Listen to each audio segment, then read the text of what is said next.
All right, you ready for part 2 of this objection busting series? I brought on my co-host Rachel Duffy again for another episode, and today we're tackling the objection of it is not the right time.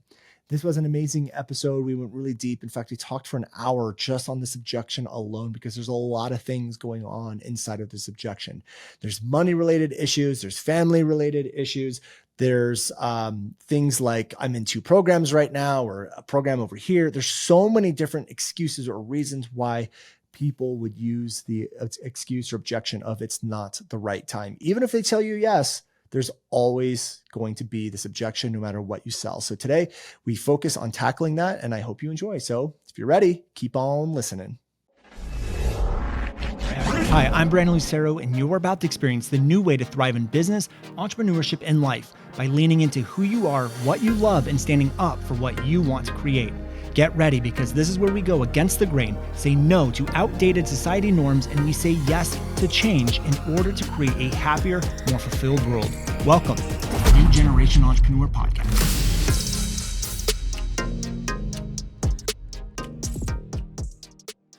All right. Hello, ladies and gentlemen. Welcome back to another episode of the New Generation Entrepreneur Podcast. Rachel and I are back at it.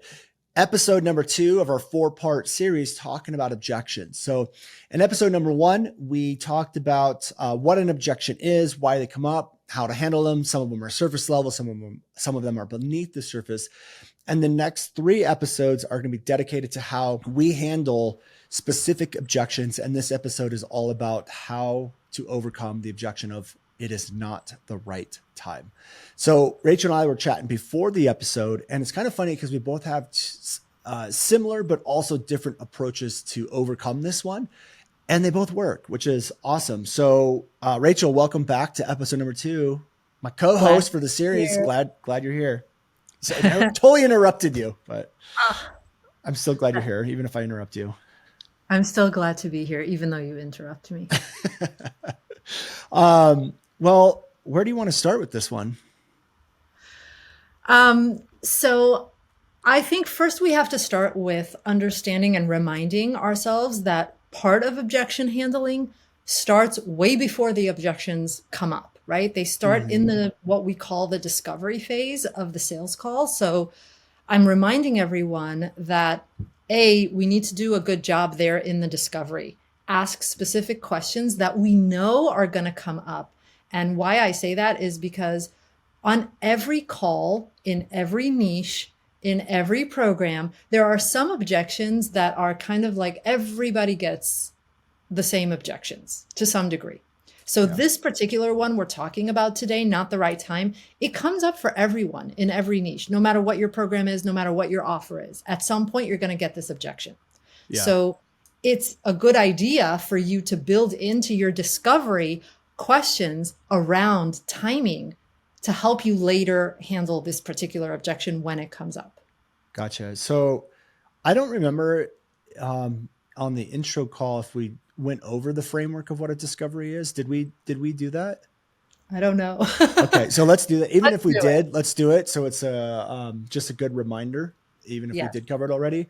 So when we do sales calls, there's a framework that we follow. And the biggest part of doing a sales call is what we would call discovery, which is where you're asking the business owner a bunch of different questions that you can use to learn more about what they're going through, what they're dealing with, their specific situation. But really what it is it's designed to help you overcome objections when they come up. So, when you ask people things like, what do you do and what are your problems? They're going to tell you. But we can also ask things like, why now? Or how do you make decisions in your business with your spouse, with a business partner? And you're going to get the answers, and they'll literally tell you, here's why I want to do this now. So if you have the objection of not the right time, it's like, well, just go back to the conversation, your discovery phase of why they told you now, and you can bring that back up to start that conversation. Is there anything you want to add to the discovery phase portion of the description there? I think another thing to just complete the picture of why we ask specific questions that we know are going to come up later as objections. It's not just for the strategy of nailing those objections. It's for the purpose of helping people make good decisions. Because the truth is, during the discovery phase, they will reveal, and they'll be, if you're doing your job well and creating rapport, and really there out of purpose to help people make the right decisions for their business, right? That's ultimately why we do what we do. If you've done your job well, people are going to get honest with you and they're going to share with you, this is what I'm struggling with. This is why I need help right now. This is, why I need to invest in another mentor or program. And then when it comes up and as an objection, the way I look at it is part of my job as a coach. If I'm really going to help someone make good decisions, part of my job is to hold them accountable to what they said they were going to do, is to remind them to be in integrity with their word and to help them through those moments when I know that this is the right step for them, but they're just caught up in their fear, which is very normal and human. I think that's a great thing to point out. When you go through the discovery phase, there is no external pressure or external forces or fear making their decisions for them. So when you're in the discovery phase, you actually hear the most authentic version of the truth that you're probably going to get, or the most authentic version of the truth that they're aware of. And so what will happen is then when you go to the pitch, what starts to happen is now the fear starts to talk and take over, and you want to pull that authenticity or realness from discovery up back to their attention to hopefully fight down the fear. And that's what the discovery phase is all about. So what are some other questions that we like to put in that discovery phase? So I mentioned the one like why now, which is going to help us overcome the objection of not right now.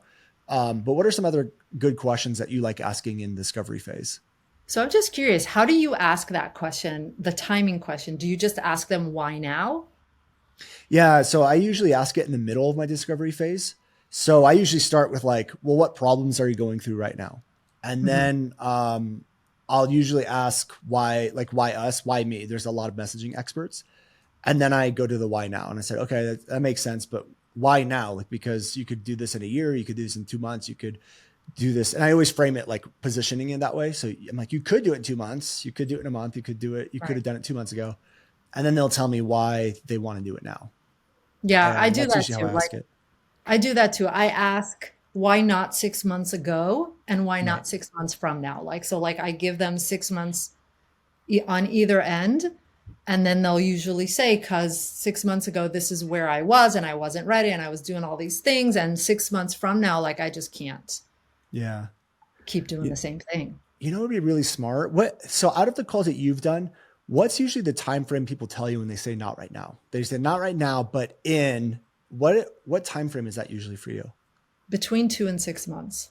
Okay, for me, it's usually a month or two. It's not too far out. So I'm wondering if I should start saying, why do you want to get this fixed now instead of a month or two from now? Yes. So now it's like a very specific question. So if they tell me like, I want to do it a month or two from now, or I got to wait a month or two, I'm like, this is literally what you told me 10 minutes ago as to why not to, Right. because that's even how I'm framing it in the question. It's not just why now, but also why not in 1 to 2 months. Yeah. I'm going to start doing wondering that. if I should. I'm wondering. First of all, are we speaking to different people? Like, is my impression that people are looking 6 months out, and yours that they're looking only 1 or 2 months out? I don't know. Maybe because it's me and it's my program, people give me different answers. I don't know. Yeah. Maybe. Who knows? But yeah, I think that's smart to kind of take note, as for the listeners, as you're going through your own sales calls. Listen to what people are telling you. When they say it's not the right time, well, then when is the right time? And maybe tailor your questions around those times. Mm-hmm. I like that. And we'll give you guys some more hints and tips and stuff on other questions to ask as we go into more episodes on specific ones. But again, some of those things will be like, do you make decisions with a business partner or spouse? That way, like, because you always hear the objection, well, I got to talk to my husband, or I got to talk to who, so-and-so, I got to talk to, X, Y, and Z. So you can ask those sorts of questions. You can also ask things like, what was the other one? I just lost it. Well, the one I just want to say one thing about the partner thing. I think this is also very offer or maybe even niche specific, because in my business, I work with parents. partners are always involved, right? Yeah. It's always you and your partner are always making parenting decisions together. So for me, I lean very heavy in my own business on the partner question. Yeah. But let's say in your business, Brandon, that's not always a factor. Sometimes partners are, but a lot of times they're not. And in terms of business partners, a lot of times we're solopreneurs. And certainly depending on where people said they were in terms of like their revenue, that kind of clues me into, are they already at a stage where they're likely to be building a team or maybe even having a business partner? Are they at the very beginning of their journey? So I kind of feel that one out. I don't always ask about a partner. It's more for me, in a kind of ROI based business, I would be more just feeling it out. See if the person mentions their spouse on the call, and then just casually. I think the revenue one is a good indicator, because when the investment is going to be a bigger impact on their finances, the likelihood of them talking to a partner about it's going to go up through the roof. Like if I wanted to go into a program that was $10,000, I wouldn't blink an eye. I don't need to ask Jacqueline about it. I just go and I do it. I probably wouldn't even tell her that I did it, to be honest. It's just like, oh, it's a part of business, whatever. But had we, been living with our in-laws, completely broke with like $1,000 in the bank, it would definitely have been a discussion. So I think that's really smart. One of the things I like doing, and like you said, Rachel, you can tell, like, especially if they have kids and they're married and stuff like that, and like chances of them talking to their partner is probably pretty high. So what I like to do is bring up the question, not so that I can overcome it not so that I can like throw it back in their face, so to speak. But I'm always curious to the follow-up question, which is, well, what happens if your partner says no? Like I said, you make business decisions with your partner. Yeah, we totally do. And I'm like, well, what if it's something that you really need to do, and the partner says no? How do you guys handle that? Yeah. And now I'm getting the data on what they're going to do. Because if they said, well, I probably would do it anyways, I'm like, okay, great. I'm gonna remember that for when we get to the pitch. And then they tell me, hey, I need to talk to my partner about it. Like, totally get it, but just remember, like what we said earlier, if they say no and you think that you need to do this, you said you would still do it. So what I want you to think about is, do I think and trust in Brandon's process and ability to get me the sales when you're making that decision? I don't like to say, let's sign up now, but I frame another question for them to think about, knowing that that's the direction they're heading. Yeah. And sometimes sometimes you could just, bring the partner on a call, reschedule for another call, have the partner come in so the partner can sit there and ask you questions directly. And so that the prospect is not actually caught in the middle between you and their partner, right? Because they're not going to explain anything better than you are. They're not going to do a better job than you are. No. So you want to have that partner on the call if you sense this is a deal breaker. And one of the things we've learned from that is make sure you talk to the partner and they're not just like sitting on the side. Because there was one call in particular, I know you know which one I'm talking about, where our sales mentors point out to us, every time that the person that you're talking to who wants to sign up the program would answer a question, they always look to the partner first and after for their approval on what they were saying. And it's like, we should have been talking to the partner equal amount to get the partner on board, because that person was clearly the decision maker. It wasn't hey, let me talk to my partner. It was, I need my partner to literally let me do this. And so we needed to convince the partner. So with that said, let's hop into this objection. Not the right time. So I'll let you kick it off and just kind of go through where you normally take it. And then I'll kind of go through where I normally take it. Cause we're about halfway through the objection busting. You and I are on the same page, and then we kind of go different directions a little bit. So I'll let you start and then I'll kind of chime in. So, I want to remind listeners, in the previous episode, I believe you said, Brandon, that sometimes an objection is just a logistic thing. And sometimes it's a deeper thing. And right off the bat, we don't know, right? We don't know. So we have to find out. So when someone says, you know what, I'm like in the middle of 2 programs right now that I'm finishing up in a couple months. So I don't think this is an ideal time for me to sign up.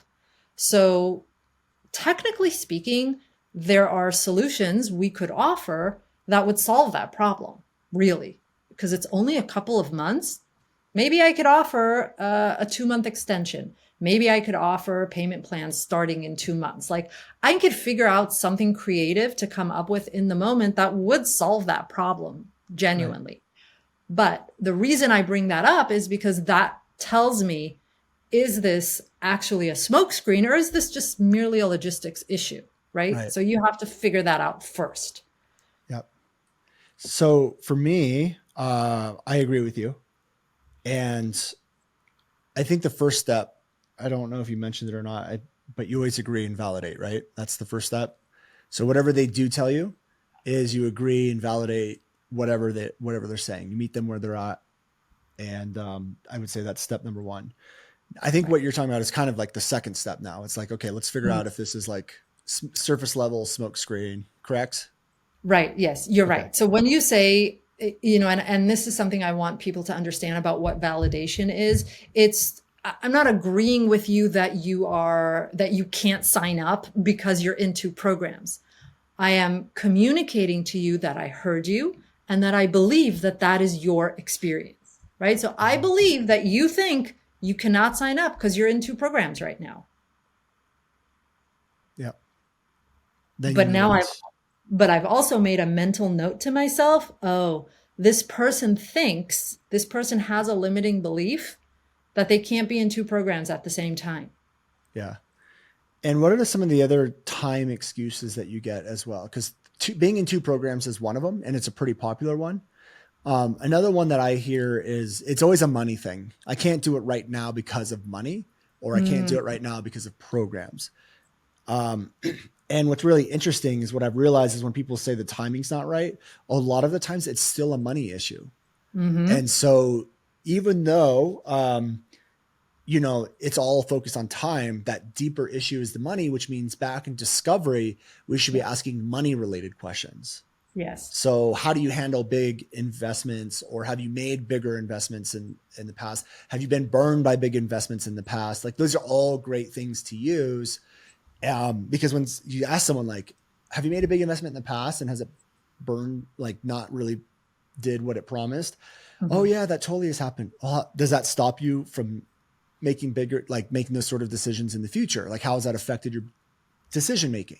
Those are all great discovery questions to ask, knowing that this may come up in the future. Does that make sense, Rachel? Totally. And also, one of those follow-up questions to have you been burned in the past is, well, how are you going to know who's the right mentor, right? Next time you invest in your business, how are you going to know you made the right choice, or what's going to guide you, right? Because that'll help me know what they need to know about our program or about your business in order to make the right decision moving forward. So to me, when I hear it's not the right time because I can't afford it right now, to me, that's not a time objection. It's a money objection. Right. Then I go straight to money handling. Yeah, I like that. So are there any other reasons for not the right time?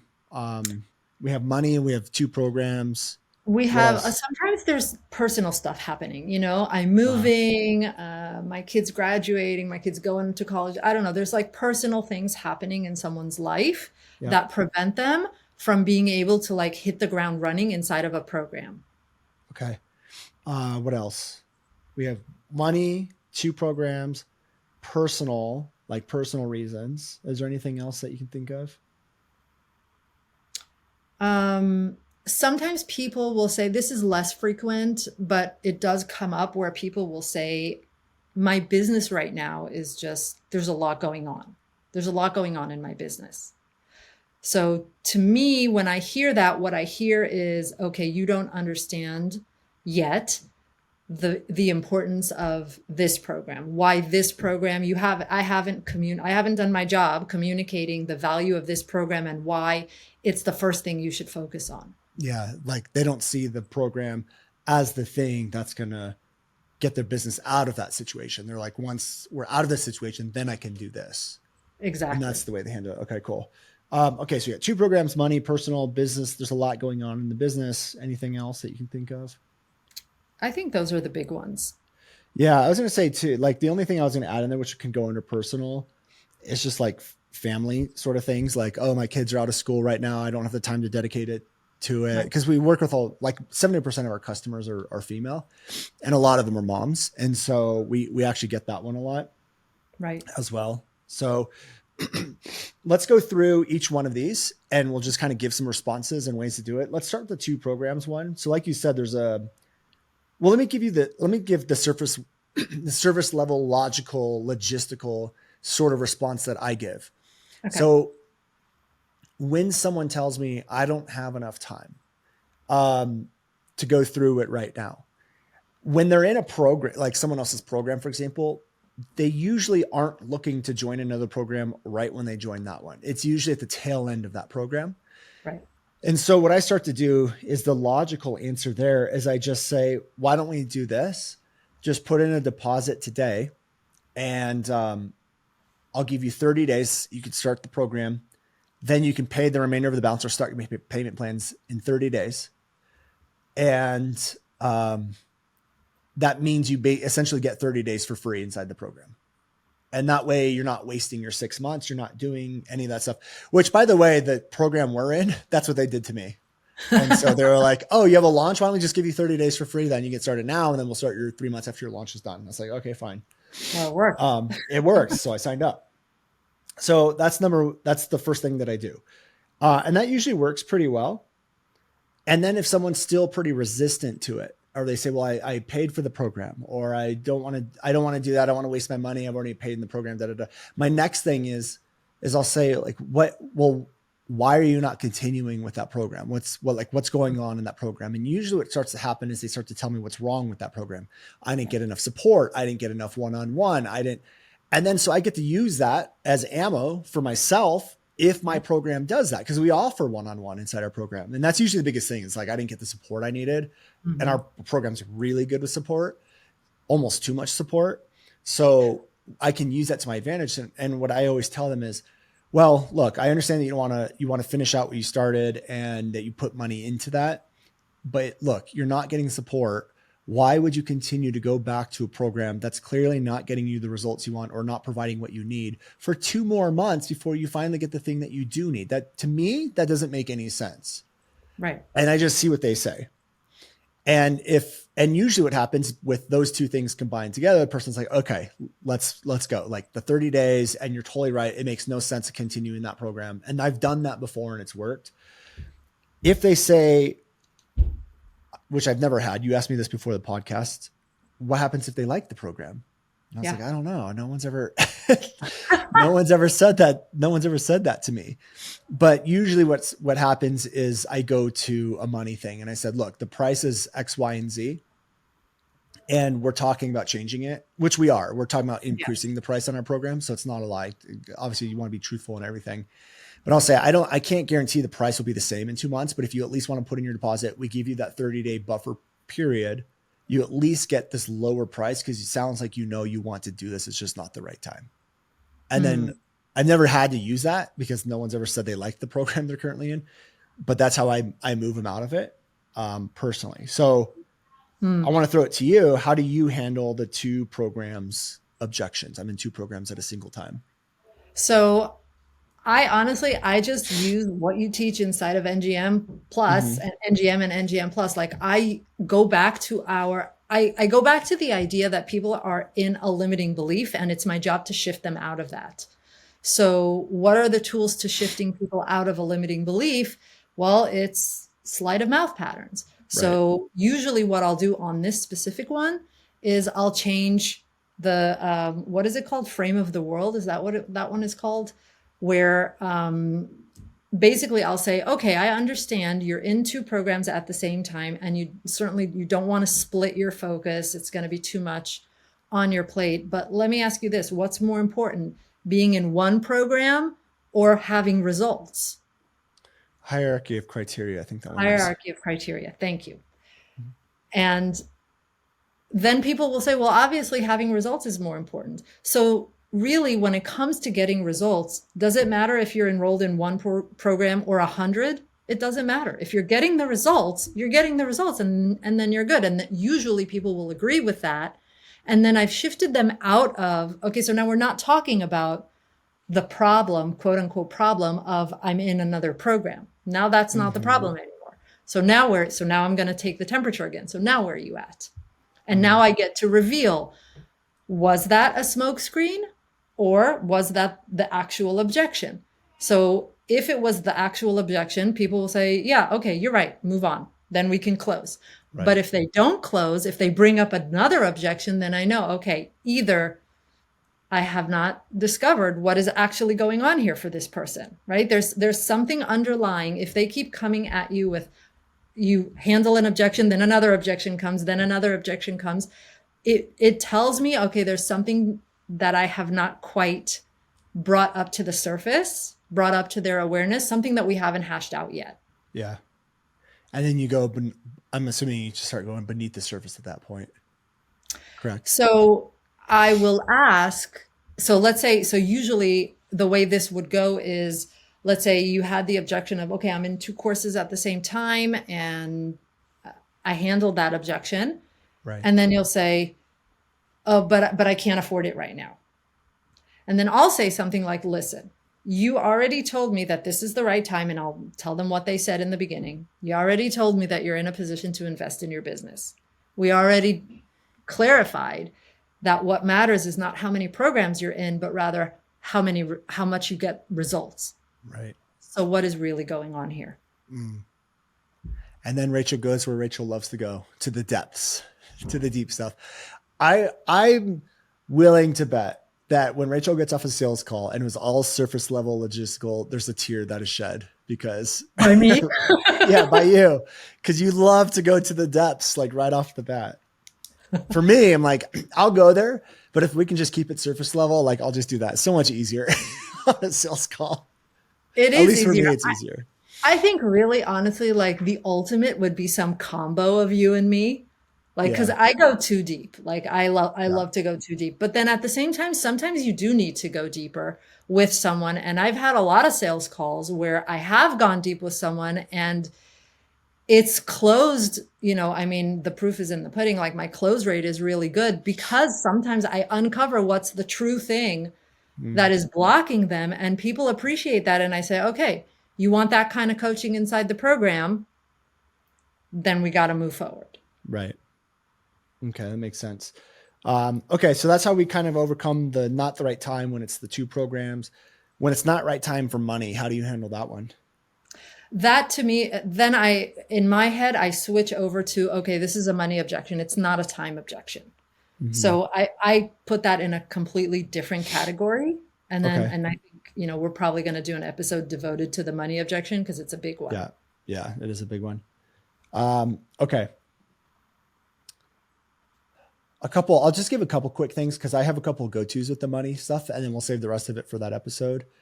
A couple of things that I like to do is when they say it's not the right time because of the money, I need to wait till I have X, Y, and Z. And I'll always ask questions like, well, what if that's not for like 6 more months? What's going to happen? Or I have another big one is like, I have a launch coming up and I'm hoping that the launch money will be able to help me afford the program. And then I go like, what if it doesn't though? What are we going to do then? Yeah. And what if getting into the program is actually what makes the launch successful to be able to afford the program? Right. And that's true. It could totally 100% do that. And for a lot of people, it does. Probably so that's what yeah. And that's what I like to tell people. Like I had a call the other day and someone's like, well, I have a launch coming up and it's not the right time. So I actually did a combo of both what we just talked about. I said, look, what if we did this? I know you have a launch coming up. It's starting in 30 days. What if you put in your deposit today? I'll give you a 30-day buffer period to make the rest of your payments. You can start your 6 months in 30 days, which should put you right at the tail end of your launch. And now you have us in your pocket for 30 days leading into this launch. I want to increase the chances of you going and making the money to be able to afford this program. And if I'm in your back pocket the entire launch, I know it's going to increase the chances that you're going to make this launch successful. Wouldn't you agree? And she's like, yeah. She's like, it's a very interesting offer. And she said, okay, I need to go talk to my husband. And I was like, damn it, back to the husband one. And I didn't ask this particular lady in the discovery about the business decisions with her husband. Right.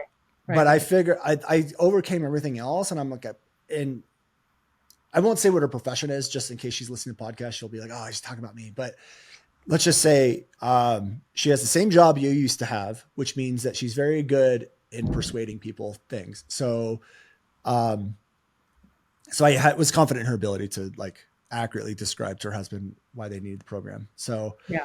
that's kind of how I kind of handle the money stuff, is just cause doubts in what they think will happen. Because often that's usually what happens. It's like, look, with our program in particular, it's like, it's a messaging program. The reason why your launches aren't working is because of your messaging. So for you to go into another launch with messaging that doesn't work, it makes absolutely no freaking sense. So I always try to pick at that and show the lack of logic in that, and just see where it takes me. What I like about that is, the doubt thing I think is really important, and a crucial part of the discovery process, actually, that we have to show people you cannot figure this out on your own, because honestly, everyone is, we're smart people. Mm-hmm. If we could have figured it out on our own, we would have, right? So but the fact that we're on these sales calls, the fact that we're in these mentorships, is because we haven't figured it out on our own. There's no shame in that. But at the same time, we have to be honest about it. So, this question of like, well, what if that doesn't happen? It does subconsciously open up that loop for her of, yeah, then what do I do? I don't have a plan for that. Mm-hmm. So that's one of the questions I like asking Discovery too, is like, well, if you don't work with us and you don't fix your messaging, what's the plan moving forward? Because something has to change, right? And then almost always like, I have no plan. I'm like, oh, okay, well, good. Let's put a plan together for you then. Get you in the program. What do you say to people when you ask that question, what's your plan? And people are like, well, I'm just going to take all the free stuff that you gave and try and implement it on my own. I just ask, how long have you been doing that for? How long have you been taking free stuff and trying to implement it for? And has it worked? And for me, it's always asking questions that bring doubt to what their situation is, because their mind is going to want them to stay safe. So their mind's going to come up with all this stuff, even though it doesn't make any sense. So our job is to like fight their subconscious and cause the doubt in the logic their subconscious is using, which isn't very logical at all. It's designed to keep you safe, not to make sense. And we don't question it ever, because we don't even know that process is running. So when I ask these doubt questions, it actually gets that automation to stop for a second and get them to critically think about what's actually going on. And that's always key, is you want to stop those automations that are telling them no. So that's how I look at it. Because what stops people from buying into a program that can truly help them is fear, right? And this fear it comes up for everyone. Every single person has, to some degree, has this fear when they're on the brink of, or on the cusp of change, even if it's positive change. So we have to expect that these objections will come up. It's part of the process. Doesn't mean you did anything wrong, by the way. Doesn't mean your offer sucks because you got an objection. You're supposed to get objections.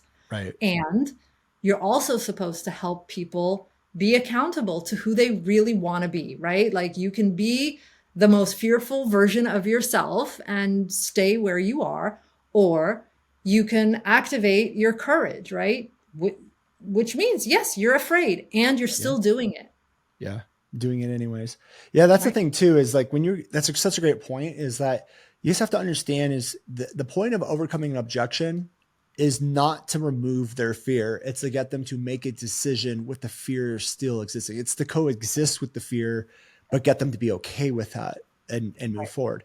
Some of the best decisions I've ever made in business were I was fully embraced in fear, but I did it anyways. I did it with the fear. Like, it's not about overcoming their fear. It's about overcoming the action or lack of action with the fear still existing. Right. And sometimes sometimes it's really, I'll say something like, listen, it's good that you're nervous, right? It's good to be a little bit nervous. If you were not nervous at all, it would tell me that you don't understand what a massive change this is going to make for you in your business. Oh, that's good. I like that. That's really good.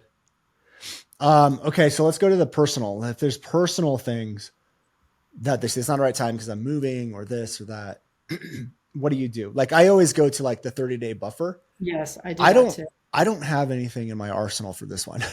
Sadly, I don't know how to overcome this one. I think this one actually is the easiest one, because to me, this one is truly a logistic one.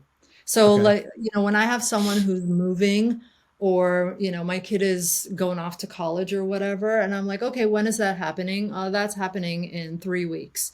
To Mm-hmm. me, that's the easiest one to overcome with, if you enroll now, I'm just gonna give you a whole month.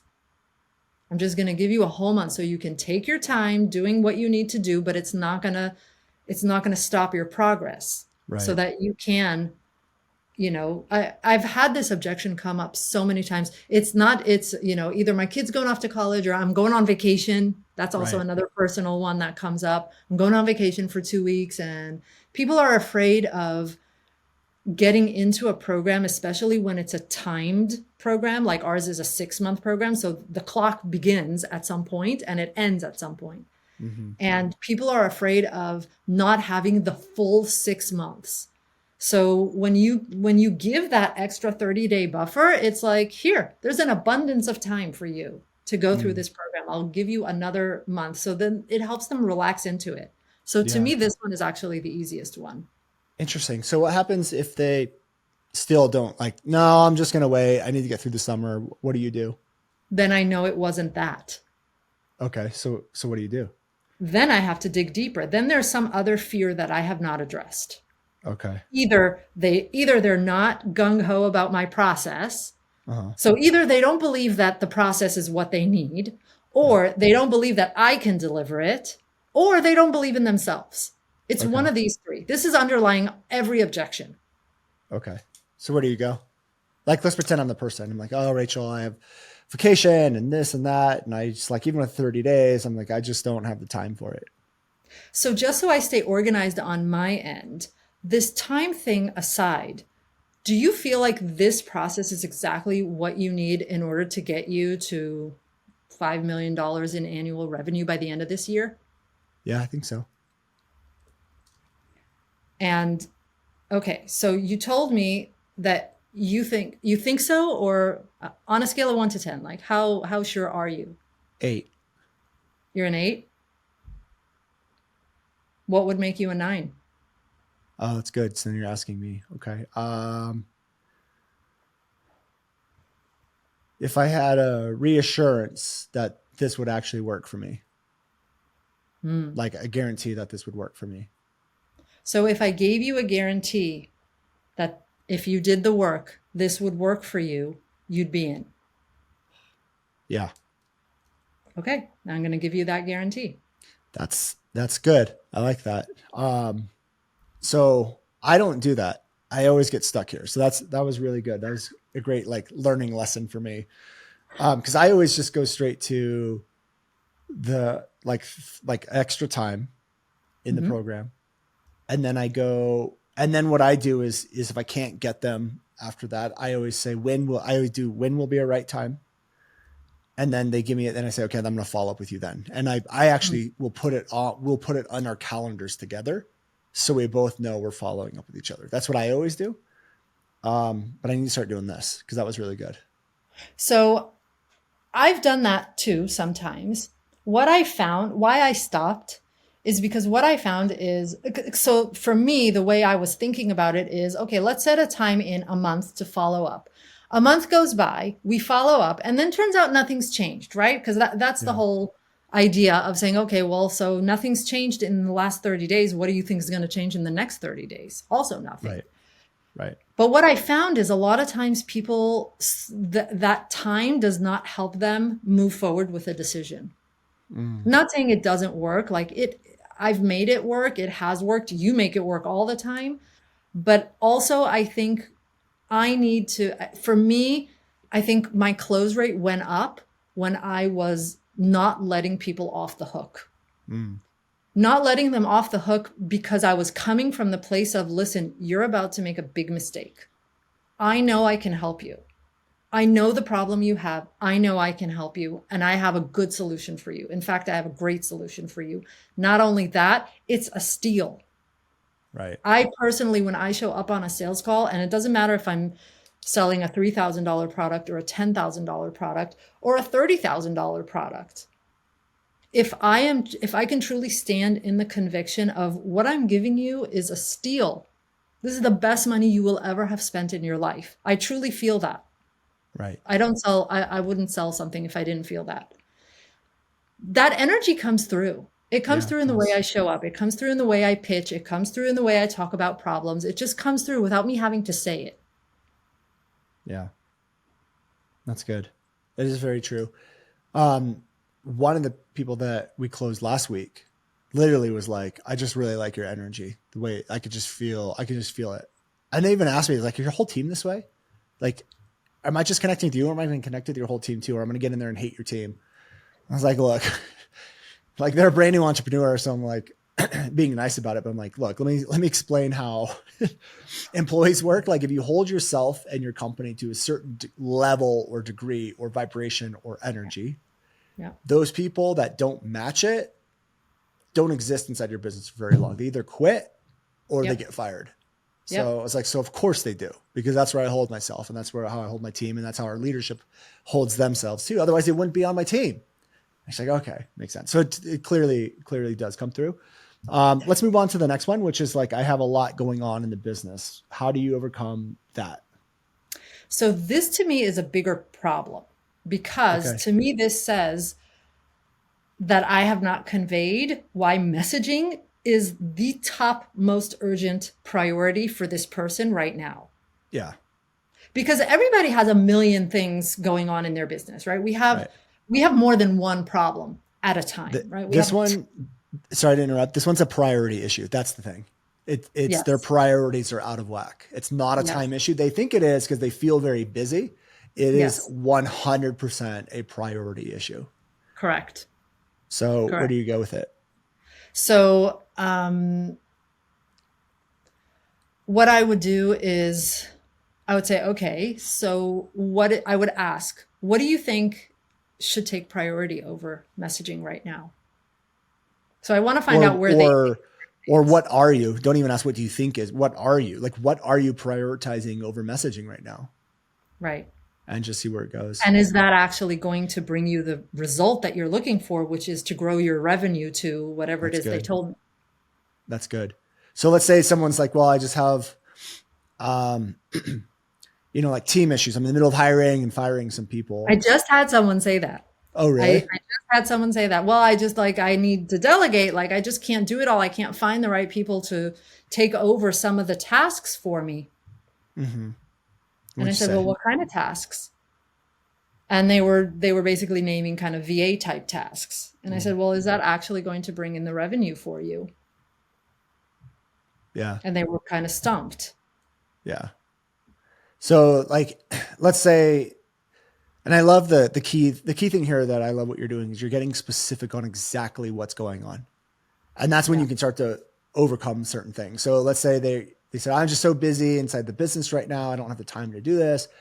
Rachel asked them, okay, well, what are you prioritizing in your business right now? That's taking up so much time over the messaging. I'm hiring virtual assistants right now. Well, what are they virtual assistants working on?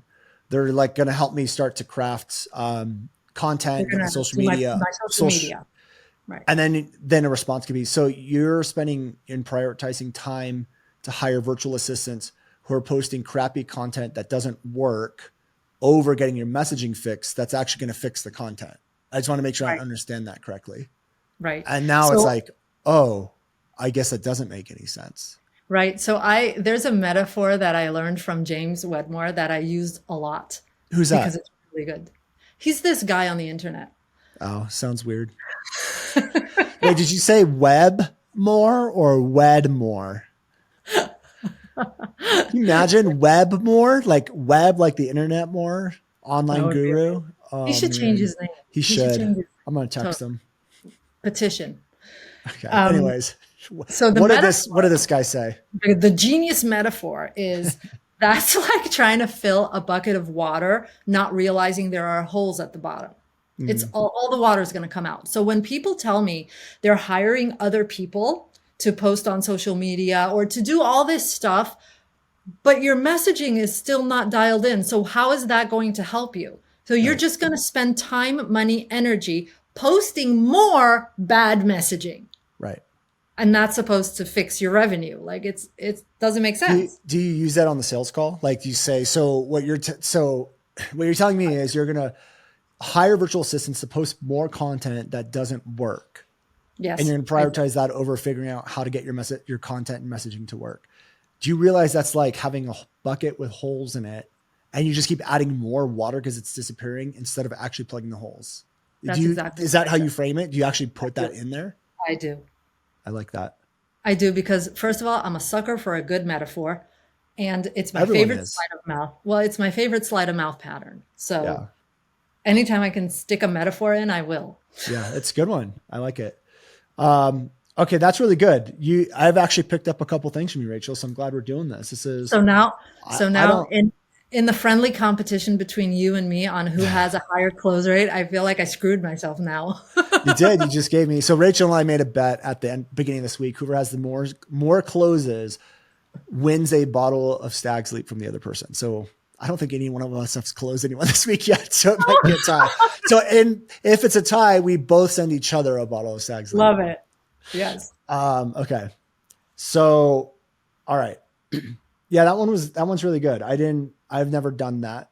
One specifically. I actually don't get that one a lot, to be honest with you.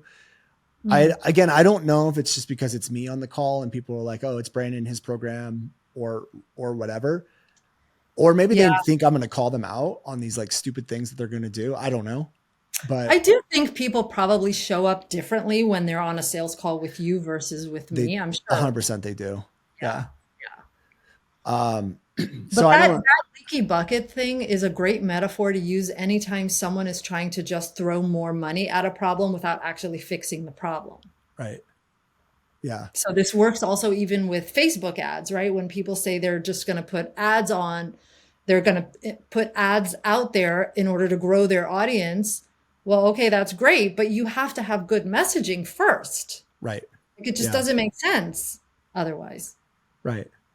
Yeah, that was really good too, because one of the things I do is I actually realize that I fight these logically, these ones. Mm-hmm. So my answer would have been like, oh, don't worry about the hiring. Like, we actually help you do that inside the program. Like, I'll give you our job postings. And that's very logical answer. Right. May work, may not. I'm actually now looking at your version of it versus mine. I would imagine yours just works 10 times better than the way I was handling it. So this is something I learned, I think, like way back in my career. People tell you stories. Mm-hmm. Now, when I say stories, I don't mean that they're making stuff up, that they're lying to you. They're not lying to you. Right. This is their version of reality, right? So they're telling you their version of reality, but it's a version. It's a story. So I don't buy into anyone's story. Yeah. So when someone is on a sales call telling me their story, I'm looking at it from the lens of, okay, this is a story and I got to poke holes in it. Right. Yeah, you do. And that's what I was saying before, is like those questions that cause doubt. That's what you're doing. Right. Okay, let's go to the last one, because this one's really interesting. I have a couple of go-tos that I do with this one, which is family. So when people say like, I have family, like I want to spend time with the family and da-da-da-da-da, like that sort of thing. Do you have any go-tos that you like going to? I have, I had one that I used to go to, which I don't love. So I'm kind of looking for a new one. Maybe sure. I'm going to steal yours now.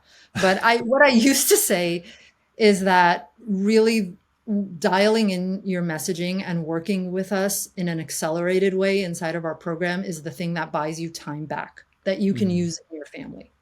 Yeah. So I kind of use it that way. The reason I don't like it is, I don't know, there's something doesn't flow out of me well, that particular one.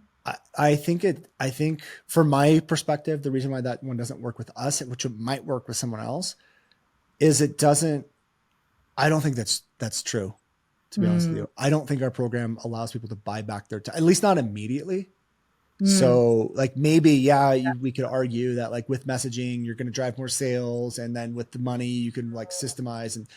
But if we were like Stacey Tuschel, for example, she shows you how to systemize your business, like Business by Design, Jamie Wedmore program, like processes and systems. Right. That is a very clear outcome of their program. And it's not for us. And I would actually even argue that like our program might actually take a little bit more time, because you do need to be, like messaging is one of the things you have to be super dedicated to. So I don't know if that's what was offered you or not, but for me, I always say, um, I always tell my own story. So what I say is like, look, when I started my business, I totally get where you're at. We don't have much time with our kids. We really don't. And so and I tell them like, if you don't want to get in the program because of this, I totally understand it. But here's the thing that's kept me driving. And I worked my ass off for like 3 years and didn't see my kids as much as I would love to. And I still was able to show up. It's all about prioritizing things. So I would prioritize this and my kids equally, which means I had to give up something else. So I willingly gave up like Netflix, or I gave up like even working out, or I gave up something else. So what you have to do is just ask, where are your priorities? Obviously your kids are one, but you're not going to be with your kids 12 hours a day, 7 days a week. There's other things going on. And so let's remove the kids out of this and look at what else are you prioritizing besides the family time that's keeping you away from the messaging. And the one thing that made the biggest shift for me is I always realized that like, even when I had to put a little bit more time into work, my kids were watching me do that. They are going to model me going after my dreams and going after things and investing in myself. And I'm going to be that example for them. So I totally get what you're saying. I don't know if that helps or not, but that's how I look at it. And that's what I tell the parents. So first of all, I love that. Because I know your story, and even hearing you say it right now on like in this example still moved me. You know what I'm saying? So like, that's really good, because ultimately that's where you want to go with people, is you want to get them to like open up and just connect with you. Right. So this is a great way people connect with you. I even just now, like you giving this example, I was like, yeah, I totally get it. I would totally buy into the program right now. Yeah. And I also do it in a way too, where it's like, I don't want them to feel bad for anything. Right. So I always say like, look, everything, sometimes I'll add in that thing of like, look, everything's a choice.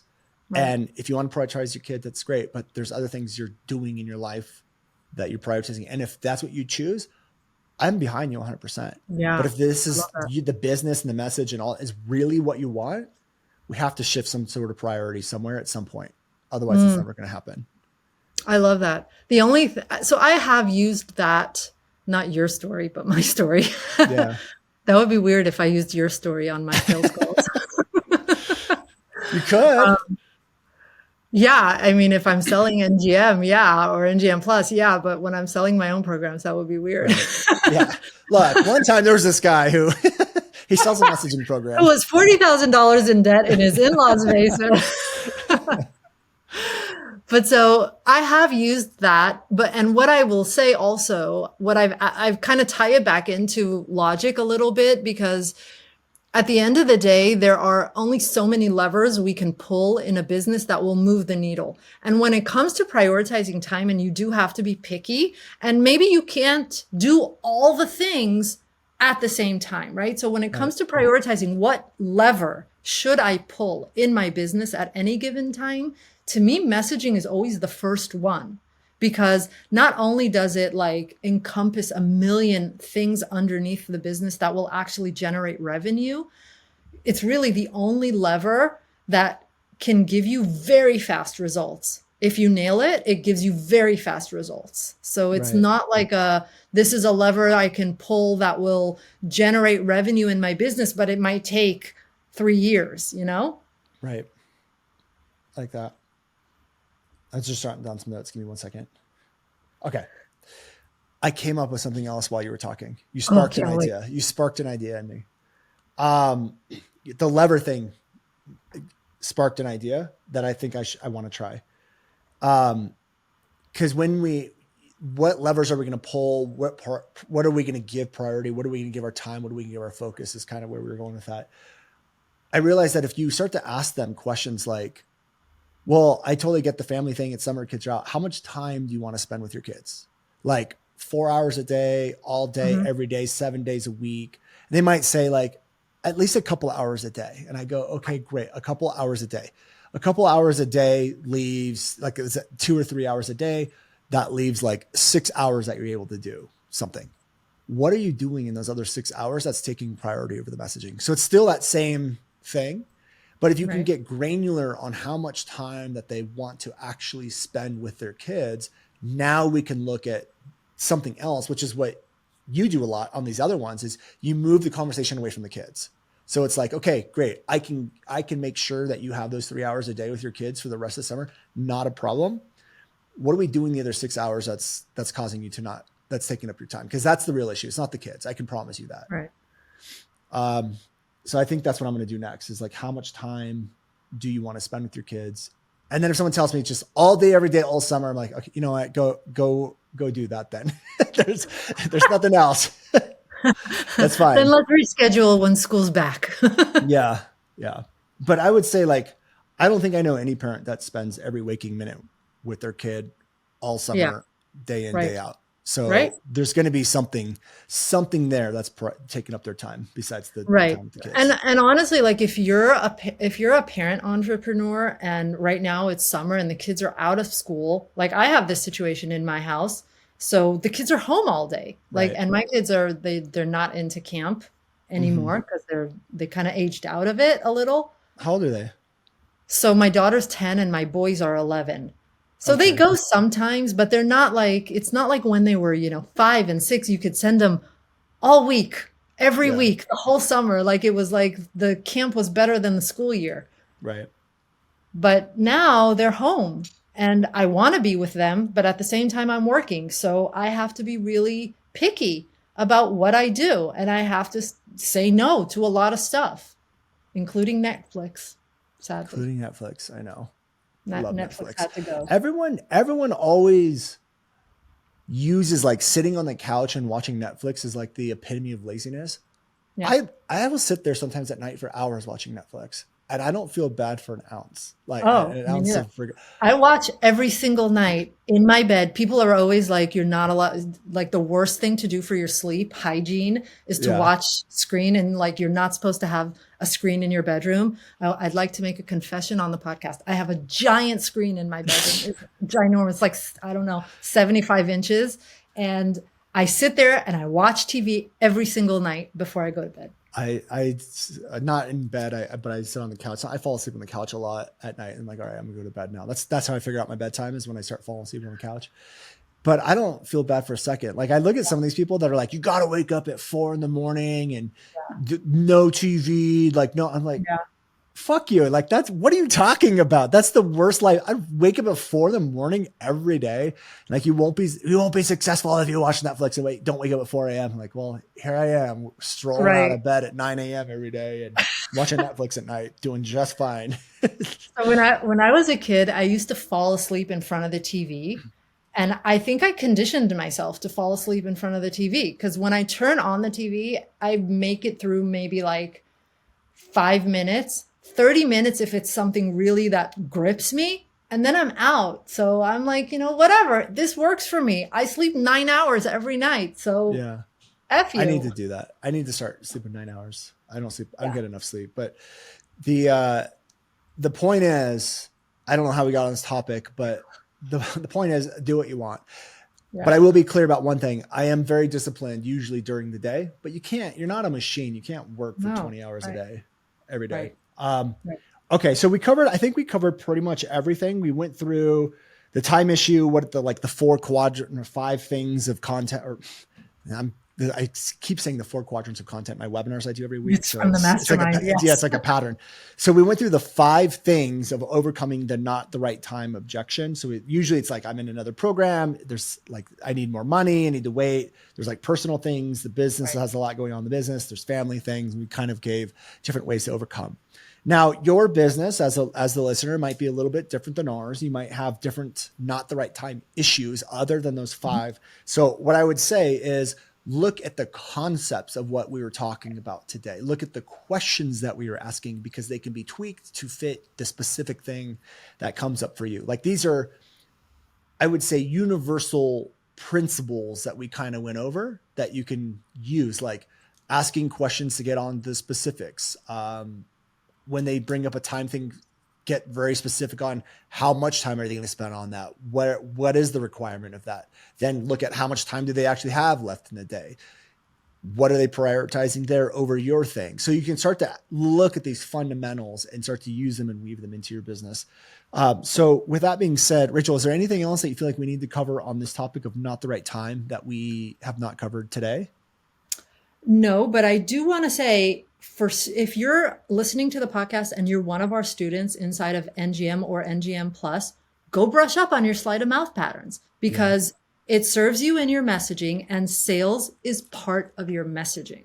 Okay. It's not, this is the reason why we're talking about it to begin with. It's not an isolated, separate part of your business. This is your messaging. And I want you to listen to this episode again and see how we incorporate all the things we teach you inside of NGM and NGM Plus into these sales calls.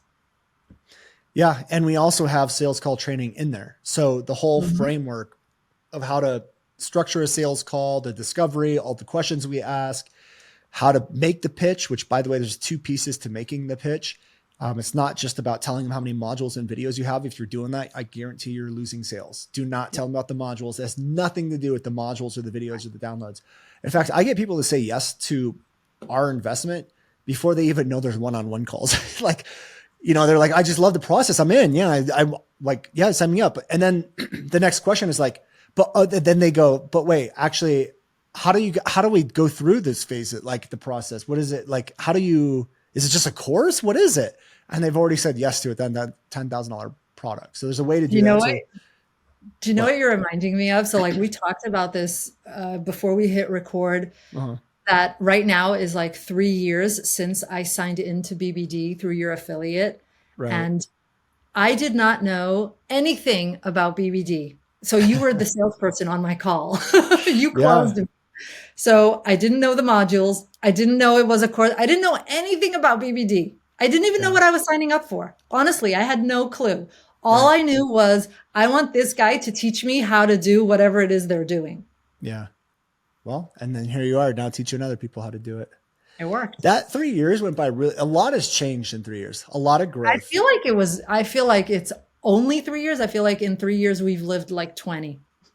Well, that's what I'm saying. I'm surprised it's been 3 years because there's been so much, and it's like a jam-packed 3 years. It's crazy. Yeah. Okay. Well, let's wrap up this episode. So next week we have another episode coming out. We'll tackle another objection. We have the money one coming up, and what's the other one? There's a money one and maybe the partner. We'll figure it out. We'll talk about which one is the most the partner one. I feel like is kind of easy. So maybe we'll just kind of like tackle one. We got to come up with another one. So there's time, there's money. We'll have to review the notes of the intro because I know we outlined it. But I think whatever. Maybe we could talk about how to tackle the uncertainty that's underneath. Uncertainty or the guarantee or something. Yeah. So we have another episode coming out next week. It'll be one of those topics. And then we'll round out this series with one more after that. So if you guys enjoyed this episode, please let us know. Share this episode on Instagram, tag me, send me a DM, or just leave us a review on iTunes. I'm so grateful for all of those things. And believe it or not, people actually do reach out to me and let me know when they like episodes. And that's just a clear indicator of what you guys need and want more of. And I pay attention to that. So take the time, let us know, and we'll see you next week on another episode. Take care, everyone. Hey guys, thank you so much for checking out another episode of the New Generation Entrepreneur Podcast. If you enjoyed this episode, go below, hit the subscribe button, and make sure you click on that bell icon and get notified every time we drop a new episode. Now, if you're looking for the show notes, we have them linked underneath this video, as well as our social media handles and some links to free training and offers that we drop from time to time to help you guys even further. So go check those out if you're interested, and thank you so much for tuning in to the New Generation Entrepreneur Podcast.